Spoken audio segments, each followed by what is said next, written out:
Financial Secretary says the economy records growth across multiple sectors. Families head to the flower market in preparation for Mother's Day celebration. And Putin says he's open to peace talks with Ukraine.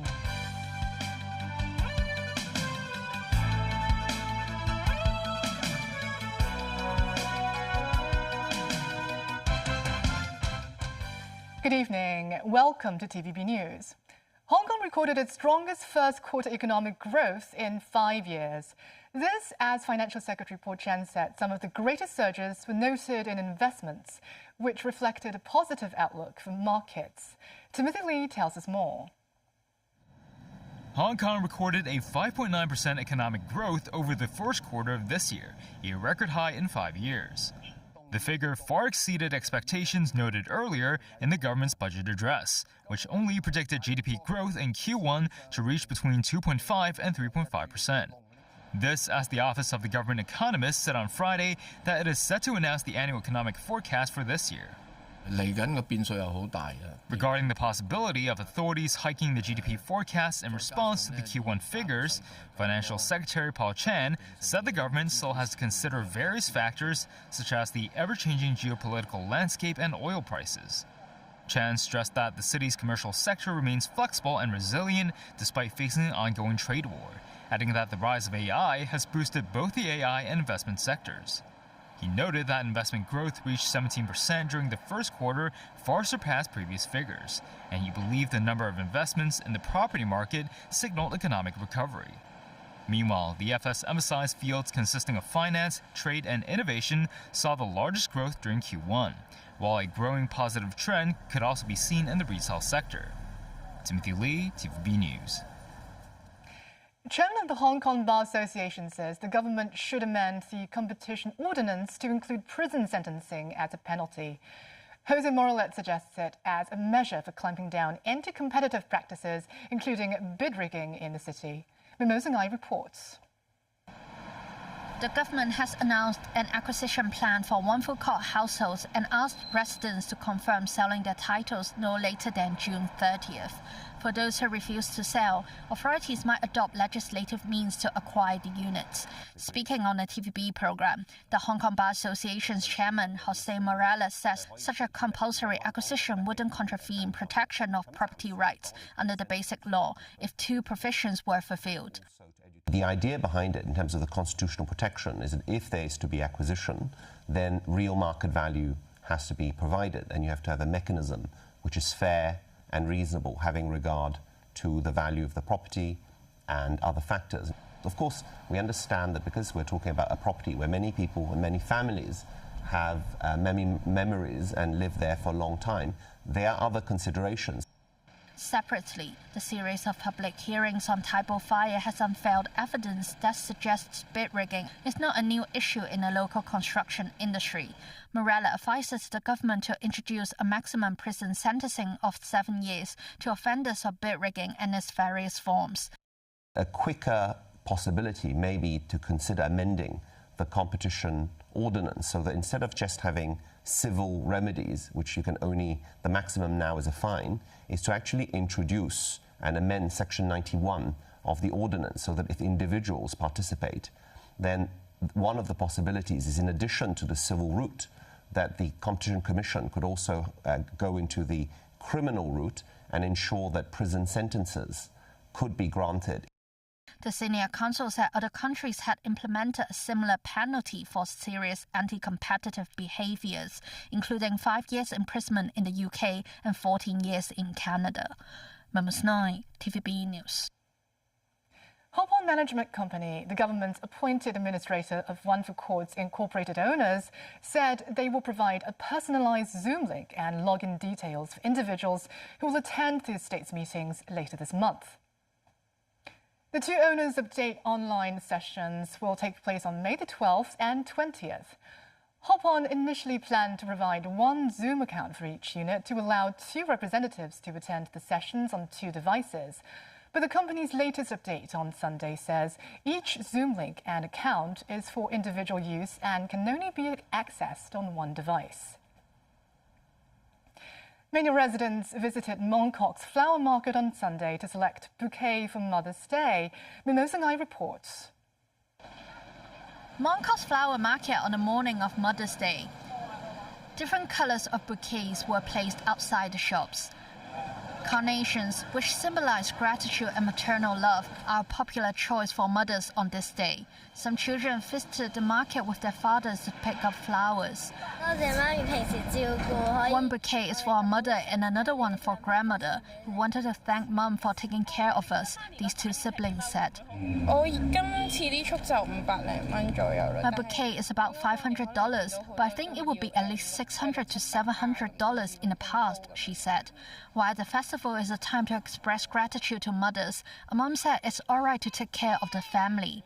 You need to prioritize your time and your effort on something more important before you running, reading, but now you're probably going to focus on the kids and the work. Several flower boutiques said they hadn't noticed a drop in business compared to previous years, adding that customers don't mind spending a few extra dollars on Mother's Day. Apart from flowers, many residents would meet up for family dinners. This Chinese restaurant has launched special meal sets for the occasion. The manager said they hadn't adjusted much of the meal prices even when the cost of operation had increased. Mimosa Ngai, TVB News. The UK's Defence Ministry said it was deploying a warship to the Middle East to join a potential mission aimed at protecting commercial shipping in the Strait of Hormuz. Meanwhile, the Navy of Iran's Islamic Revolutionary Guard Corps warned any aggression against Iranian oil tankers and commercial vessels will result in a heavy attack against one of the US military centers in the region and enemy ships. Despite the tensions, US President Donald Trump said he expects to hear very soon Iran's responses to Washington's latest peace initiative. Daniel Rao has the story. The UK's Defence Ministry said it was deploying a warship to the Middle East to join a potential mission aimed at protecting commercial shipping in the Strait of Hormuz. The ministry said the destroyer HMS Dragon would pre-position in the region and stand ready to join a British and French-led security plan once hostilities end. France also announced this week it was moving its aircraft carrier strike group into the Red Sea in preparation for a possible mission in the Strait. Britain and France have led planning meetings involving several dozen countries on a coalition aimed at restoring freedom of navigation in the Strait. However, both countries have stressed the mission would not begin until there is a sustainable ceasefire, and the maritime industry is confident ships can pass through the waterway safely. The Navy of Iran's Islamic Revolution Guard Corps warned any aggression against Iranian oil tankers and commercial vessels will result in a heavy attack against one of the US military centers in the region and enemy ships. Despite the tensions, US President Donald Trump said he expects to hear very soon Iran's response to Washington's latest peace initiative.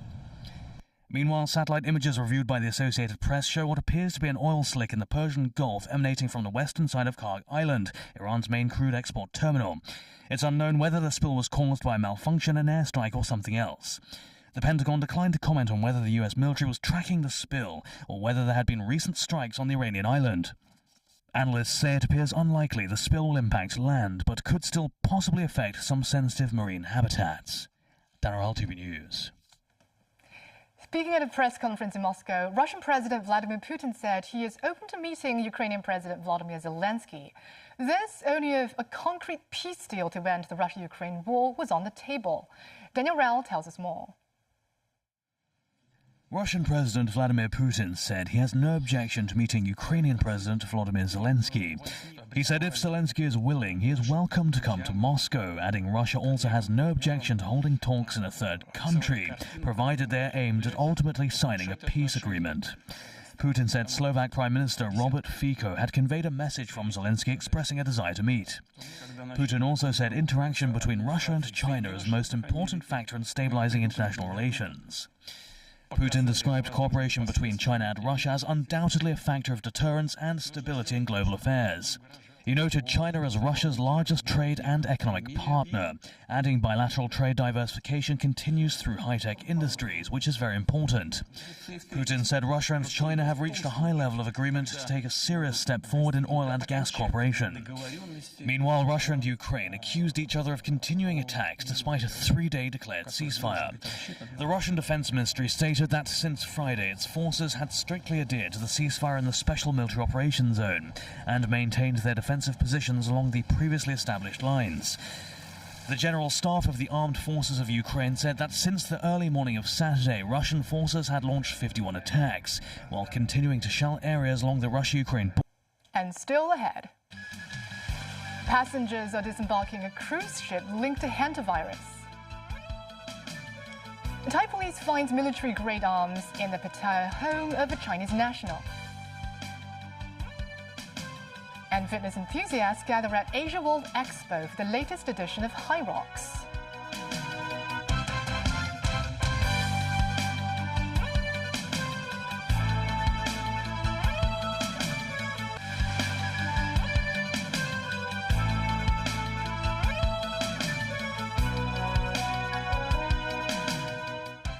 Welcome back. In the early hours of Sunday, a Dutch-flagged cruise ship at the center of hantavirus outbreak reached a port in Tenerife, part of Spain's Canary Islands, where its passengers begin disembarking and are expected to return home. Local residents on the island are expressing concern, although the World Health Organization reassures the risk to the public remains low. Health officials have started final checks and disembarkment of luxury cruise ship MV Honduras anchored near the port of Granadilla in Tenerife. 3 people have died from hantavirus and 5 others were confirmed infected since the outbreak, following the vessel's departure from Cape Verde. There are currently 147 passengers and crew of over 20 different nationalities on board. None of them is displaying symptoms of the virus, yet they will still be tested by Spanish authorities before being ferried off in small boats. Guardia civil tents and personnel were waiting to assist the evacuation on Sunday morning. The 14 Spaniards are expected to be transferred into sealed-off buses first to the local airport, and then fly to Madrid on a government plane, while other passengers will board planes heading to their respective countries.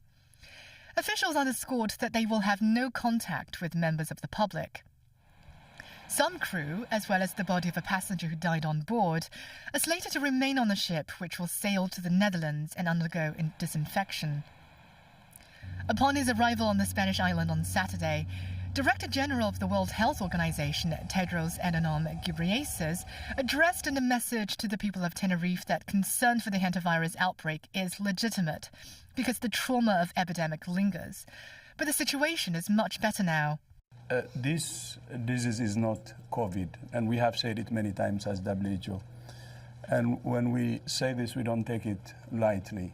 We just landed now. We came straight here to check the preparations in the port. And I know there will be many operations flights.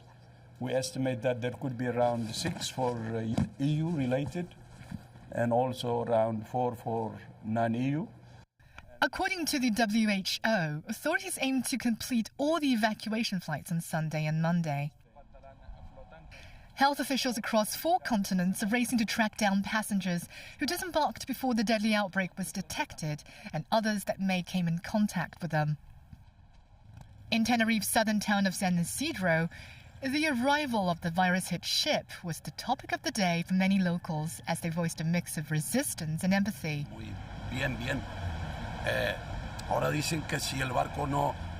69-year-old man noted while it would not dock, only anchor at the port, authorities still need to take the people out.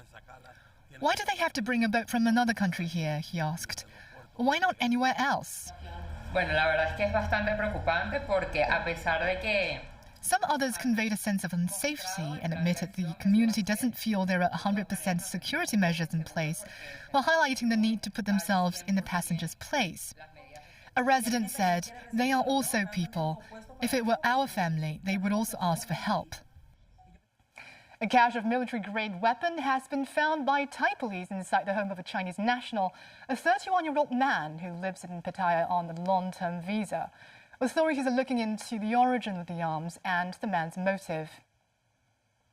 The incident was uncovered when police were called to the scene after the man's vehicle rode over on the highway.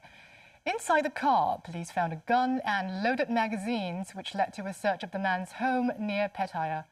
There, police discovered an arsenal of weaponry, including 2 M16 rifles, hundreds of rounds of ammunition, Russian landmines, projectiles, 80 liters of gasoline, and close to 5 kilograms of C4 explosives. Several Thai nationals suspected of procuring the weapons have been brought in for questioning, local media reports. The arrested man claims to suffer from depression, and the police say they are investigating whether he was planning a suicide attack. The border conflict between Cambodia and Thailand last year has left over 500,000 people displaced. TVB News heard the stories of those who are stranded in refugee camps there. Jackie Lin with more.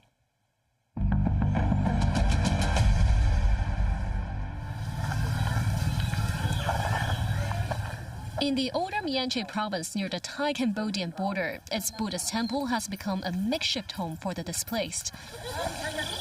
A sanctuary turned shelter, it houses roughly 700 people, the vast majority women and young children.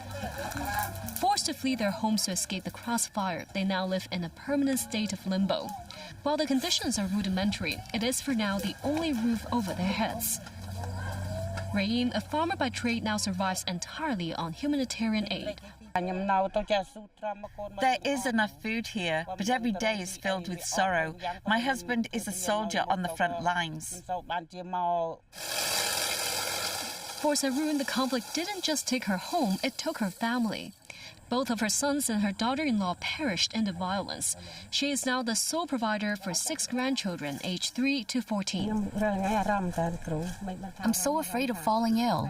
If my health fails, who will look after them? And if the fighting starts again, what will we do? Cambodia has often been described as a cursed nation. Since the 1970s, it saw U.S. carpet bombing, a brutal civil war, a Vietnamese invasion, and the horrors of the Khmer Rouge's killing fields. While the younger generation did not live through those historic atrocities, this woman and her 5 grandchildren fled to a camp in Siem Reap last year. While they are physically safe, the psychological wounds are deep and raw. The Cambodian Red Cross reports that a massive wave of depression is sweeping through the population. With no clear resolution in sight, the refugees face a mounting list of crises, but the world's empathy is running dry. At the beginning, there are a lot of international attention, but now when there is crisis in Iran, in the other part, and then the international intention have already go to the other part. But whatever that we wish that is one is peace. Our TVB team says as the rainy season approaches, residents fear floods, poor sanitation and stagnant water will bring swarms of disease-carrying mosquitoes. For those living in the mud, the hope isn't just for survival, it's for an exit. Jackie Lin, TVB News. In a bid to regulate people flow at Hong Kong's campsites during the holidays, authorities are looking into introducing a registration and fee system. This, as some academics suggested, the government can follow similar measures adopted at other natural landmarks in the city. Authorities are considering such measures after heaps of rubbish were left at several of Hong Kong's campsites after the mainland's Golden Week holiday period. A senior member of the World Wildlife Fund's Hong Kong branch noted that certain protected nature sites in the city have instituted tourist regulation measures, such as only allowing group tours and prior registration for designated permits. While the Agriculture, Fisheries and Conservation Department said it will assess its country park management strategy in accordance with its experience with the recent Golden Week holidays. And that's the news. Thank you for watching.